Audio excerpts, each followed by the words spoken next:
3 chapters today, and that would be the Lightning-Struck Tower, Flight of the Prince, and the Phoenix's Lament. This is not going to be an easy video to do. A lot has happened, and a lot we have to dig through and piece together, and that's why the Phoenix's Lament is really here, because it lets a lot of these characters who saw and experienced different things get together and actually discuss what happened. So we can start putting pieces together. Because from here, most notably, we really get the idea of the entire Harry Potter series as being this gigantic puzzle that we've actually been putting together from the start. And from here, we get the sense of the puzzle simply because we're actually starting to be able to consciously put pieces together. This book really is sort of the key one that lets us say, oh look, there are all these pieces that we thought unconnected or just convenient for certain plots that are actually coming together. And Deathly Hallows will follow this pattern as really helping put these things together. But we get a start here, and we get a clue in this set of chapters that this is what we should be doing. We should be putting the pieces together. Because, like I said, the Phoenix's Lament is really here to let the characters start piecing things together. So when characters are paying attention to something, that's a real clue that, hey, we might want to be doing this too. But there are a lot of things that happened in this chapter, and a lot of questions about who is telling the truth and who is lying. Most obviously, of course, with Snape. So we're going to start with him. Because this seems to be the moment where his side is fully and completely chosen. At first, of course, people are just like, no, Dumbledore probably told him to keep his cover. And then Harry's literally like, yeah, and that apparently included murdering Dumbledore. And then everyone's like, oh, no, no. And Harry's going like, well, Dumbledore is dead and Snape did it. And the interesting thing is no one says that Harry, well, no one but Hagrid says that Harry saw it wrong. Especially once it is confirmed that Dumbledore is dead. Like, Hagrid, before he sees Dumbledore's body, is sort of like, no. Not so much as it's not possible that Snape did it, as it's not possible that Dumbledore's dead. And then we see Dumbledore's body, and suddenly no one says to Harry, there's no way, Snape, you must have misunderstood things. There's no way Snape was... we get a lot of the professors saying, like, Dumbledore trusted him, and so we believed him. But this has happened, and this is not okay. So it really does become this question of, was Dumbledore telling the truth about Snape? Was Snape telling his own truth? Or the truth? Is there a difference between the two? Because there's strongly a difference probably between Snape's truth and the truth with a capital T type thing. And trying to then piece that together. So like, they didn't say, Dumbledore never told us why Snape had changed sides. So Harry tells them what he knows. And they're just like, okay. And Harry recognizes that they don't ask him how he knows a lot of this information. They sort of take him at face value on that one. We know, of course, that Harry's still missing some information. Like, that Dumbledore is aware of, that Harry is not, which is that Snape was in love with Lily. And that's his big motivation for having... Because Harry's right. No, Snape doesn't care about James or Harry. In fact, he'd probably be happy with both of them dead, but his lily flower... but again, we'll get to that point when we get to that point in Deathly Hallows. I've got some shit to say about that. Because in the end, even if Snape didn't want to do this, and we know, of course, here and now that Dumbledore made Snape promise to be the one to do it, so that Draco didn't have to be the one to do it. And that it was painless. It was a quick death. We're still looking at it going that... Like, he still had to make that choice. And Dumbledore, I think, is telling the truth when he tells Draco that the innocent, like, killing is a lot harder than the innocent believe it to be. And the real honest recognition is that Snape is still willing to do it. And Dumbledore's a manipulative bastard. Because he's one of the other ones that we start seeing some question of truth and lies about in this set of chapters. Most notably, of course, when he's talking to Draco. Where we find out that he was aware of Draco's plans the entire time. It's like, great, okay, cool. He didn't know the full extent of his plans. They only figured out Rosmerta, like, actually at the tower.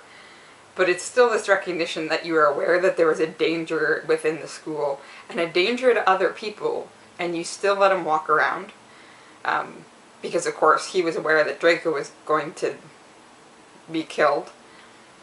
But that is, again, a question. We've asked this question before, like, trying to balance it out.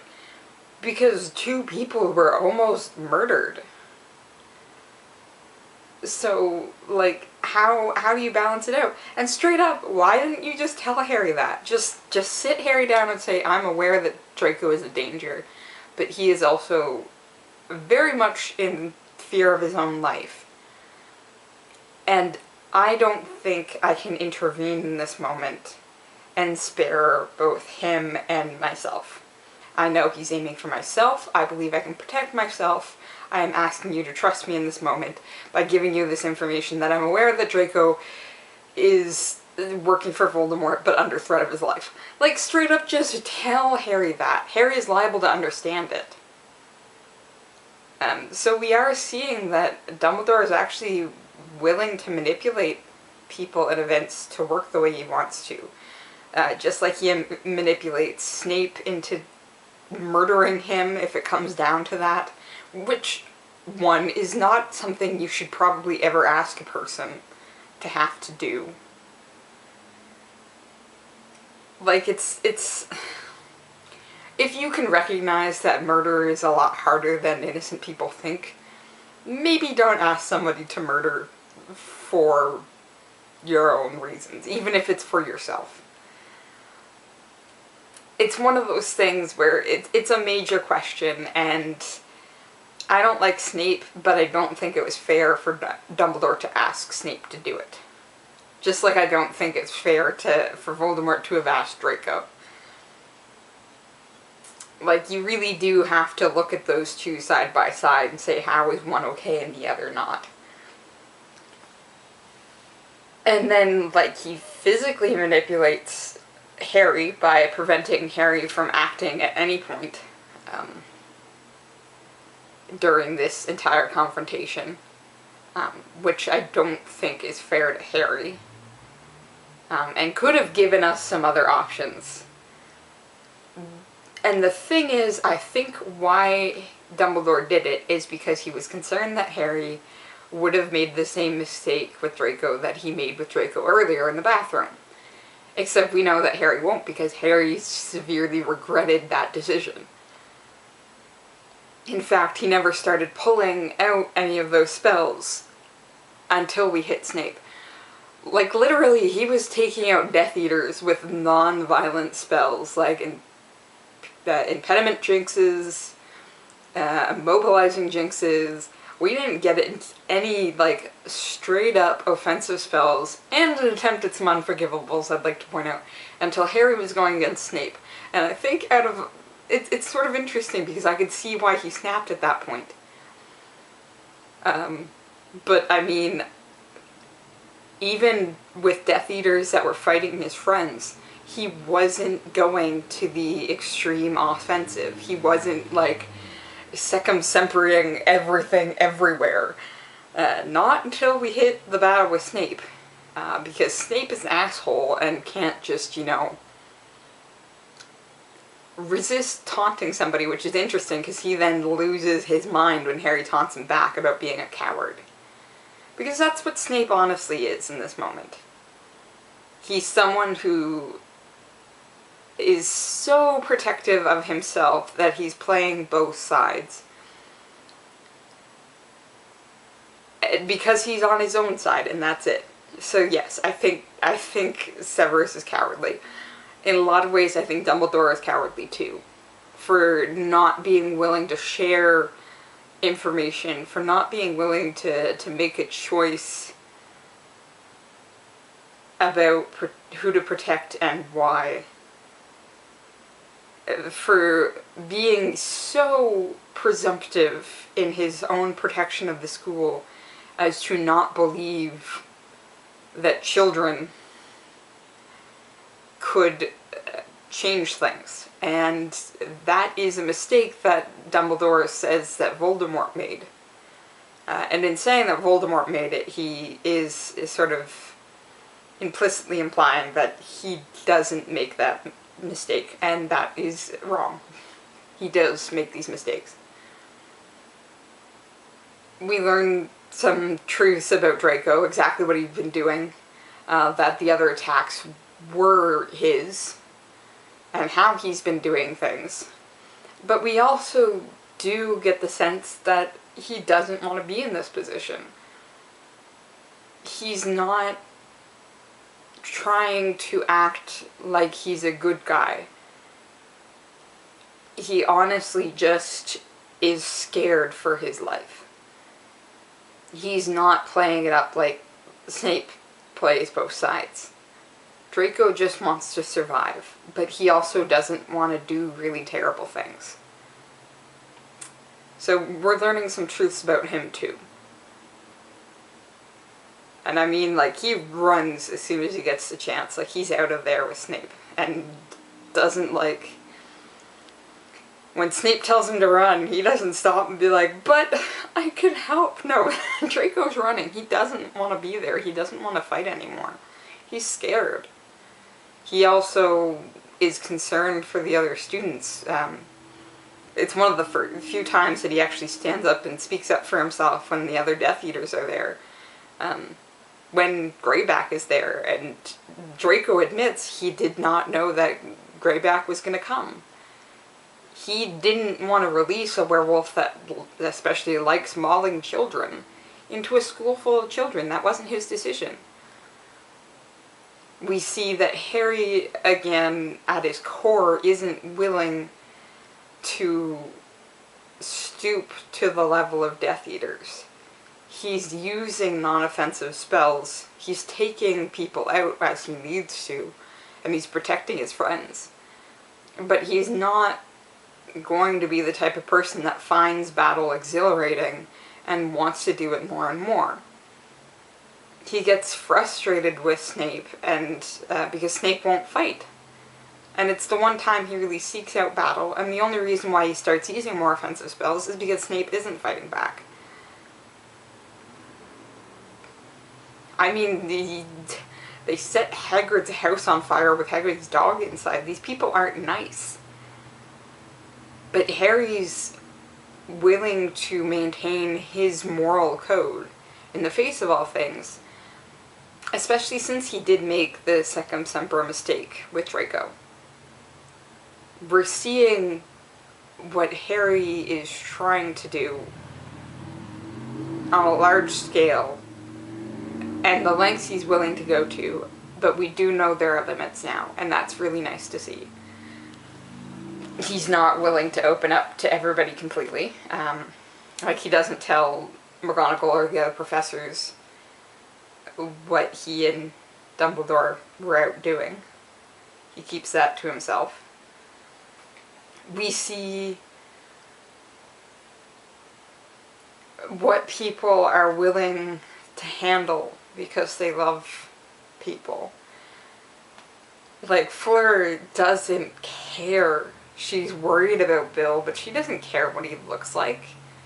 His looks aren't important. She even sort of makes a joke in saying, I look good enough for both of us. And his scars show that he's brave. Why should I be ashamed of that? And Molly figures it out in that moment. She figures out, oh my god, I've been hating on a person that actually truly loves my son. And not just because he's cute or good looking. Like, that's not the important thing. Tonks straight up in front of a lot of people, and a lot of people who were not aware of what was going on, tells Remus that he just needs to suck it up.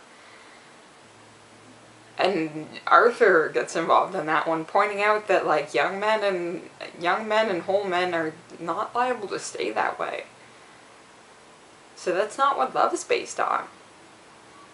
If love is based on that, that's a very shallow love.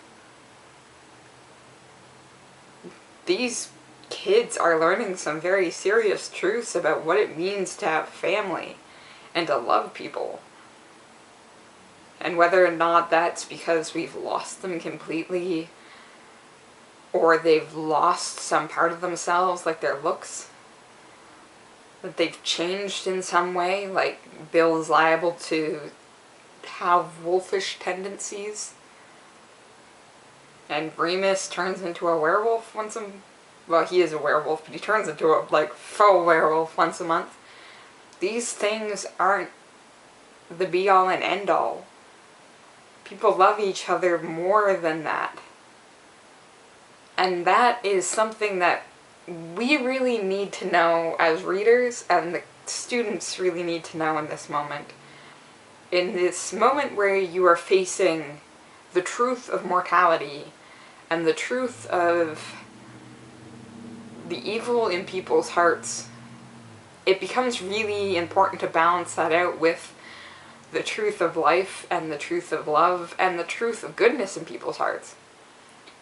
And the Fox singing this lament is this moment of recognition that beautiful things can still exist within sorrow and within mortality. And within moments that we feel like the whole world is crashing down on top of us, Harry doesn't think he'll ever be curious again, even about this locket, because everything has just crashed down.